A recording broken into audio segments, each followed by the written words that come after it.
கருவேப்பிலை சாதம் இன்னைக்கு. ஆமாம், கருவேப்பிலை போட்டு சாதம் மாதிரி பண்ணிட்டேன். டெய்லி குழம்புனால இன்னைக்கு சாதம் பண்ணலான்னு நினச்சிருந்தேன். கருவேப்பிலை சாதம் எல்லா காயும் கொஞ்சம் கொஞ்சம் இருக்குது. எல்லாத்தையும் ஒன்றா போட்டு ஒரு அவியல் டைப்பில் பண்ணலான்னு வச்சுருக்கேன். அவியல் வந்து பச்சை மிளகா போடுவா இல்லையா, அது இல்லாமல் இஞ்சி போட்டு அரைச்சி கொஞ்சம் அவியல் பண்ணலான்னு வச்சுருக்கேன்.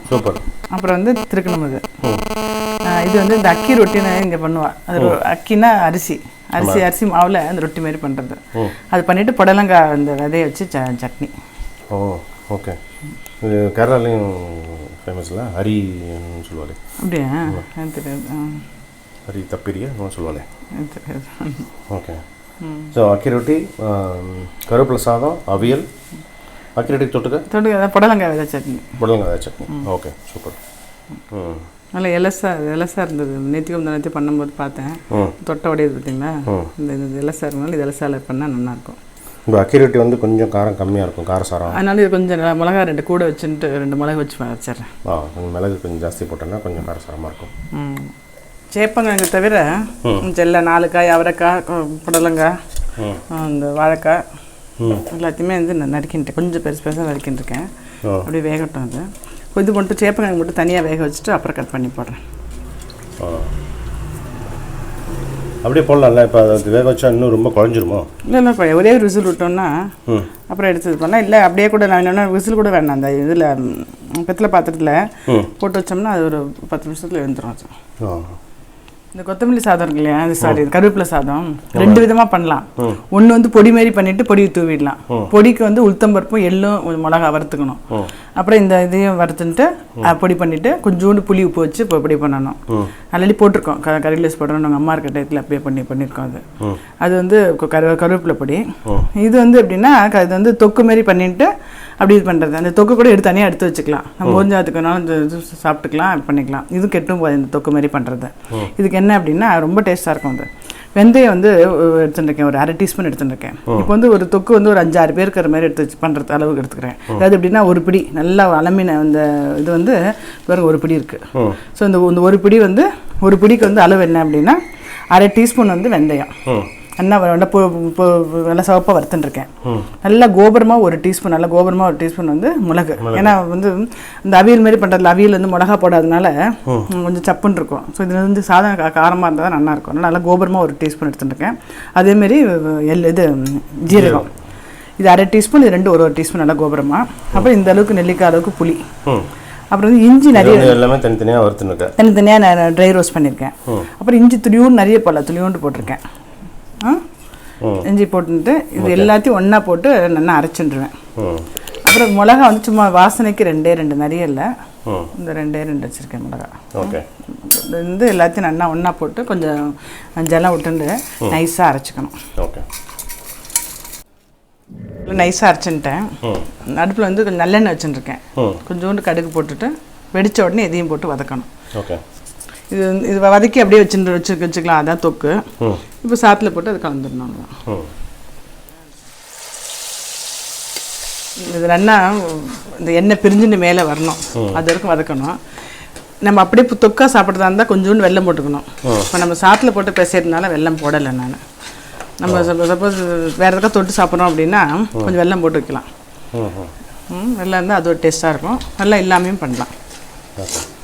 இது ஆயிடுச்சு பார்த்தீங்களா, இந்த கலரு கொஞ்சம் இதுவாகிட்டு வருங்க, ஒட்டாமல் வருது எலுப்பச்சட்டில். இது ஆயிடுச்சு.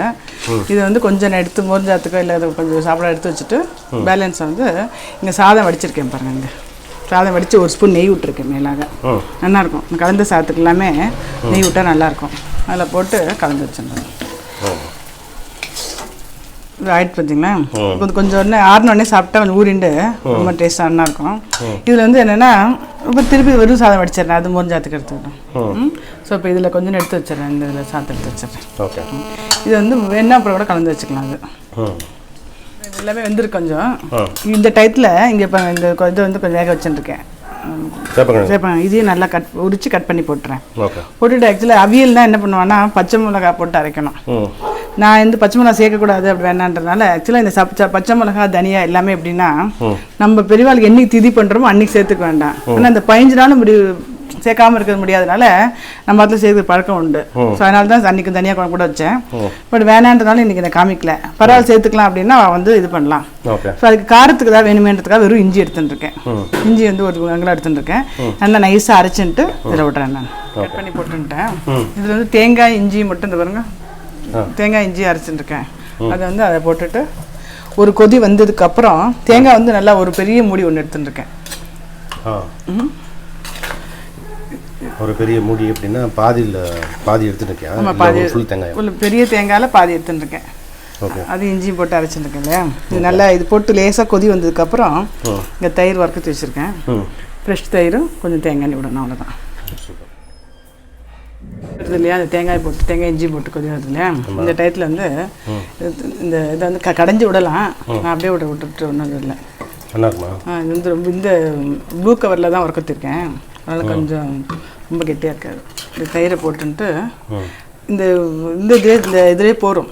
இந்த கல்லில் பிச்சு இந்த சட்டிலே இந்த சூடு வந்து போகிறோம். ரொம்ப அடுப்பில் வைக்க வேண்டாம், அடுப்பில் ஆஃப் பண்ணிடுறேன். அப்புறம் ஆனால் அதுவே பாருங்கள் இப்போ லேசாக கொதி ஆரம்பிக்குது இல்லையா, அது போகிறோம். அப்புறம் வந்து வெறும் நல்ல இது தேங்காய் எண்ணெய் இருக்கு இல்லையா, தேங்காய் எண்ணெயில் வந்து தேங்காய் எண்ணெய் வந்து மேலே விட்டுறேன். அப்படி வெறும் தேங்காய் இஞ்சி அரைச்சிட்டுருக்கேன். எல்லா காய்கறியும் கொஞ்சம் வேக வச்சுட்டு உப்பு போட்டுட்டு தேங்காய் இஞ்சி அரைச்சி விட்டுட்டு தயிர் விட்டுட்டு தேங்காய் எண்ணெய் விட்டுருக்கேன். எனக்கு கருவேப்பிலை போடலாம், ஏன்னா இப்போ கருவேப்பிலை சாதம் தானே, அதனால் நான் போடலை. இது வந்து இந்த கருவேப்பிலை சாதத்துக்கு நல்லாயிருக்கும். அது உங்களுக்கு இது இன்னைக்கு கூட உங்களுக்கு பிடிச்ச மெனு, அதனால தான் இது பண்ணேன் இன்னைக்கு. தேங்க்யூ. கொஞ்சம் தளர இப்படி இருக்கிறதுனால அந்த கலந்து சாதத்துக்கு நல்லாயிருக்கும். ஆயிரத்தி எடுத்து வச்சுறேன். வந்து கொஞ்சோண்டு கடுகு போட்டுருக்கேன். அப்புறம் வந்து ஒரு நல்ல கோபுரமாக ஒரு டீஸ்பூன் வந்து உளுத்தம்பருப்பு, கொஞ்சோண்டு வந்து ஒரு 1/4 டீஸ்பூன் வந்து மிளகு, ஒரு 4-5 மிளகா காரத்துக்கு. அப்புறம் வந்து இந்த விதை, கொஞ்சோண்டு தேங்காய் எடுத்துப்பேன். கொஞ்சம் தேங்காய், கொஞ்சோண்டு புளி, உப்பு போட்டு அரைக்கணும். இது நல்லா வறுத்துக்கணும். இந்த கடுகு வெடிச்சோடனே எல்லாத்தையும் ஒன்றா போட்டு நல்லா வறுத்துக்கிறேன். இதுக்கு வெள்ளத்தை கரைய விட்டுருக்கேன். வெள்ளம் கரைய விட்டு நல்லா வடிகட்டி வச்சுக்கிறேன். எவ்வளோ பைத்தம்பருப்பு எடுத்துட்டுருக்கேனோ அதோட 1.25 கப்பு வந்து வெல்லம். 1 கப்பு பைத்தம்பருப்புனா 1.25 கப்பு வெல்லம். இந்த வெடிச்சது இல்லை, கடுகு வெடிச்சோடனே இது போட்டேன். உளுத்தம்பருப்பு மிளகையும் இதையும் போட்டுட்டு எடுத்துட்டு இன்னும் கொஞ்சம் எண்ணெய் இருக்கும் மிச்சம். அந்த எண்ணெயில் இந்த புடலங்காய் விதையை நல்லா வதக்கிக்கணும். ஆக்சுவலி அளவு வந்து எல்லாரும் கேட்குறாங்கல்ல இப்படி அப்படின்னு. நம்ம அதாவது வந்து மெஷர்மெண்ட்ஸ் வந்து எல்லாருக்கும் நான் ஏற்கனவே ஒரு வீடியோவில் கூட சொல்லியிருந்தேன். எவ்வளோ கிராமு, தெரியல, எவ்வளோ லிட்டர், இல்லை எவ்வளோ அந்த பர்டிகுலர் மெஷர்மெண்ட்ஸு எனக்கு தெரியல, சொல்ல தெரியல. நம்ம வந்து கண் பார்க்குற அளவு தான் நம்ம வந்து அளவு வந்து அதனால வந்து ஸ்பூன் சொல்கிறேன் ஓரளவுக்கு. இப்போது ஒரு டீஸ்பூன் கோபுரமாக சாதாரணமாக டீஸ்பூன் அப்படின்னு சொல்லுவேன். அந்த டீஸ்பூன்றது வந்து இந்த அளவு டீஸ்பூன் எடுத்துப்பேன் நான். இது வந்து கோபுரமாவோ இதுதான் அளவு, டீஸ்பூன் அளவு இதுதான் எனக்கு. ஒரு டம்ளர்ன்ற அளவு வந்து ஆழாக்கு 1 கப்பு. ஆமாம்.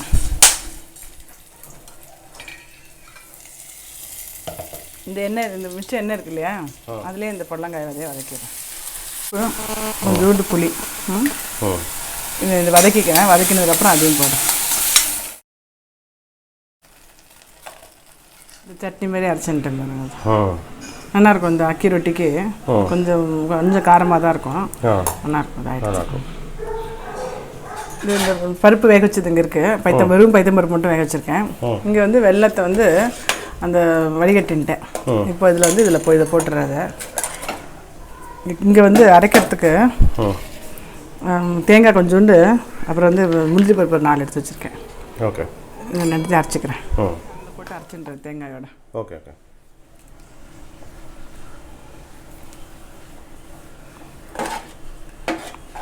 இந்த முந்திரி பருப்பு இருக்கிறதுனால கொஞ்சம் கெட்டியாகிடும். ஓகே. இந்த ஆயிடுத்து நார்மல் பாயசம் தான். அது நானே வந்துருக்கிறது தான் சொல்கிறது. ஆயிடுச்சு.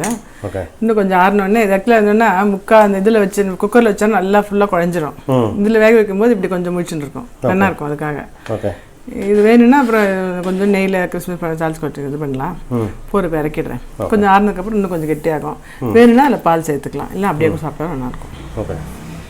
இது வந்து அக்கி ரொட்டின்றது வந்து இந்த அரிசி மாவு, என்ன அரிசி மாவுனாலும் பரவாயில்ல. இப்போ நம்ம பாத்தில் இருக்கிறது வந்து இந்த கலைஞ்ச வளர்த்தின அரிசி மாவு, அந்த கடையில் வாங்கி கூட யூஸ் பண்ணிக்கலாம். அதாவது அந்த ரொட்டி பண்ணுறதுக்கு சொல்கிறேன். இந்த மாவு வந்து 1 கப்பு எடுத்துட்டுருக்கோமோ அதே அளவுக்கு வந்து ஜலம் எடுத்துக்கணும். ஸோ இப்போ இந்த அளவுக்கு இந்த கப்பில் வந்து ஒரு கப் எடுத்துட்டுருக்கேன் அரிசி மாவு. ஸோ அதனால் ஒரு கப்பு ஜலம் விட்டுருக்கேன். அரிசி மாவும் தண்ணியும் வந்து சேம் ப்ரொபோர்ஷன். ஆமாம். இல்லை உப்பு கொஞ்சம் போட்டுருவேன். உப்பு போட்டு நல்லா கொதி வரும்போது மாவை போட்டு இந்த கொழக்கட்டைக்கெலாம் கிண்டிக்கிறோம் இல்லையா, அதே மாதிரி தான். கொஞ்சம் பெருமாள் வச்சுட்டு வந்துடுங்க. கொதிக்கிறது இல்லையா, இப்போ இந்த மாவை ஃபுல்லாக போட்டுன்ட்டு நம்ம கொழக்கட்டை கிண்டுற மாதிரி அப்படியே கொஞ்சம் கிண்டிட்டு அடுப்பை ஒரு 10 நிமிஷம் வைக்கணும். அப்படியே நல்லா சூடு ஆறுனதுக்கப்புறம் எடுத்து காமிக்கிறேன். மூடி வச்சிடுறேன் ஒரு 10 நிமிஷம். கையில் கொஞ்சோண்டு எண்ணெயை தடவின்ட்டு இந்த இதை வந்து நல்லா சாஃப்டாக வரத்துக்காக என்ன பண்ணுவேன்னா, சூடாக கொஞ்சம் ஆட்டோடனே இப்படி இந்த கையால் வச்சு நல்லா தேய்ச்சி நல்லா பிசையணும். நல்லா பிசைஞ்சுன்றணும். நம்ம எவ்வளோக்கு எவ்வளோ நல்லா பிசைகிறோமோ அவ்வளோ சாஃப்டாக இருக்கும் சாப்பிட்றதுக்கு. இல்லைன்னா வந்து நல்லா இருக்காது, கொஞ்சம் ரஃப் ஆகிடும். இப்படி இருக்கு இல்லையா, நல்லா பிசைஞ்சிட்டு இதை அப்படியே இடணும். இப்போ சப்பாத்தி கல்லில் காமிக்கிறேன். இப்படி நல்லா உருட்டின்றணும், பால் மாதிரி உருட்டின்ட்டு இப்படி இதில் துவச்சி இடணும். சப்பாத்தி மாதிரி. ஆனால் இந்த மாதிரி பிரியும், அப்படி கவலைப்பட வேண்டாம். ஆனால் கொஞ்சம் ஃபஸ்ட்டு இப்போ புதுசாக பண்ணுறதுக்குலாம் ரொம்ப கஷ்டம், கொஞ்சம் இதுவாக தான் இருக்கும். பரவாயில்ல, அது டீப் பண்ணிவிட்டு நம்ம நல்ல மெல்லிசாக இடலாம்.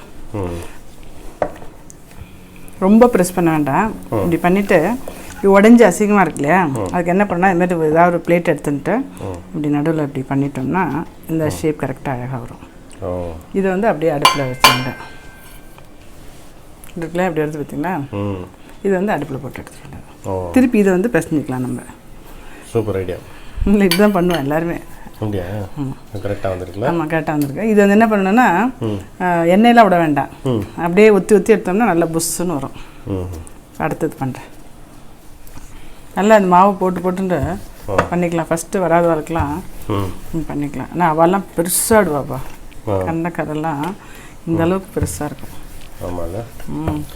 கொஞ்சம் சாதம் சேர்ப்பான்னு நினைக்கிறேன். ஆமாம், அவள் என்ன பண்ணுவான்னா அந்த தெரிஞ்சிருக்கேன் உங்களுக்கு. ஜஸ்ட் நீங்கள் என்ன நினச்சா ஜஸ்ட் சாப்பிட மட்டும் தான் தெரியும் நினச்சா?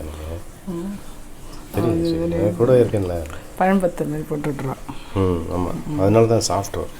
இதுவும் சாப்பிட்டு நினைக்கிறேன், தெரியல. இதுவும் சாப்பிட்டு கரெக்டு தான், போடுவேன் சாப்பிட்டு வரும். இது என்ன பண்ணணுன்னா அப்போ எண்ணெயெல்லாம் வேண்டாம். நம்ம இதாக நம்ம இந்த கிச்சன் துணி இருக்கு இல்லையா, அதை வந்து இப்படி ஒத்தி தான் எடுக்கணும். ஒத்தி பண்ணோம்னா நல்லா புஷ்ஷுன்னு வரும்.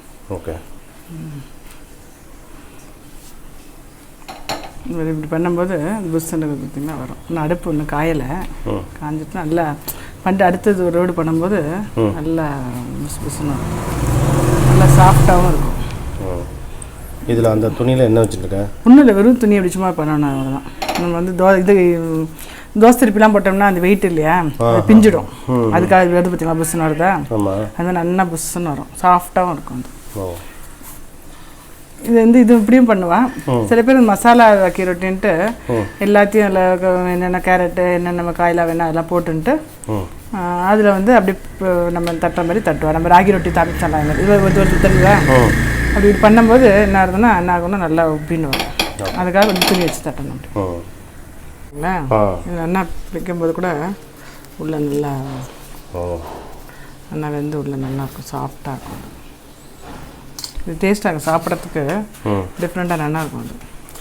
அதுக்கு சுட பண்ணி சாப்பிட்டோன்னு வச்சுங்களேன்.